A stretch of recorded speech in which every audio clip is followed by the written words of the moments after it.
Welcome and welcome back to another video. Today I want to talk about something really important for all of our lives, especially in these days, and that is the things that we should not speak with others, according to Buddhist teachings. Now at first you might be thinking, well, I'm not a Buddhist, so why should I care about these things? Here's the thing, these principles can be applied to anyone's life, regardless of their religion or belief system. So that is why these speeches are called 4 unwholesome speeches. That is what Buddha said about these speeches, 4 unwholesome speeches. So without any further ado, let's dive in. First of all, we have lying. Now Buddha said, stay away from lying. Now I know we all have said white lies here and there in all of our lives, right? But whether it is a white lie, whether it is a black lie, gray lie, or a red lie, no matter what the lie is, lying itself can be so harmful for all of our lives. Why is that? When you lie, it destroys your trust. When you lie, it destroys your character, right? So that is why it is very important to have trust between people.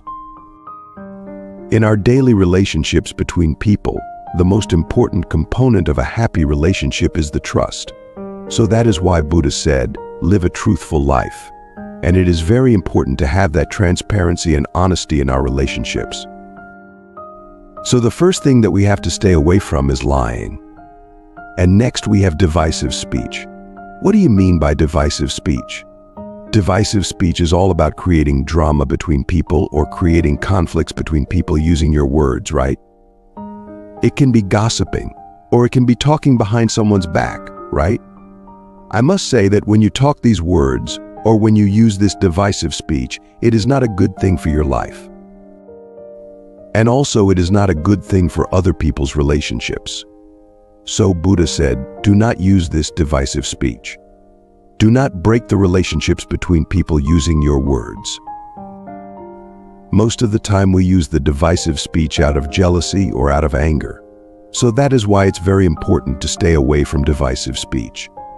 And the third one is Buddha said, stay away from harsh speech. Now, when someone is calling you or when someone is treating you with rude words, how do you feel? Now, we all have been in this receiving end of such speeches. No, how did you feel? We felt sad, we felt depressed, we felt down about ourselves. So that is why Buddha said, do not use your words to put someone down, right? Do not use your words out of anger. This is all about criticizing and name-calling and putting someone else down with your words, right? So Buddha said, stay away from harsh speech. And finally, Buddha said, stay away from idle chatter. What do you mean by idle chatter? Idle chatter is all about speaking meaningless or useless things, right?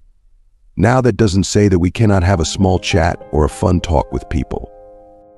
We can do that, but we have to know where our limit is in our speech, right? We have to set the boundaries in our speech, right? We have to know where our speech becomes unproductive, right? When you use these words, when you use your words in a meaningful way, you can create a positive life and you can create positive emotions or positive feelings in others' lives too, right? So these are the 4 unwholesome speeches that we have to stay away from that our great teacher, Supreme Buddha, taught us according to the Buddhist teachings, right? So why all these things matter? Why these unwholesome speeches matter in our life? Well, Buddha said, the words that we speak can create either positive or negative karma in our life. Do not think lightly about this karma, right? You have to be very careful about the karma. So the intention behind your words really matters in your life. And that is why we have to use our words wisely, because it can make a huge impact in our lives as well as in others' lives too. So words that we speak are like a knife, right? You can use the knife to cut something useful, right? And also you can use the knife to kill someone else. So let's use our words to create a better life for ourselves and for others. So thank you for tuning in. I hope you got some food for thought for your life. So until next time, I wish you all, may all of you be well and happy, and may all of you live in peace forever.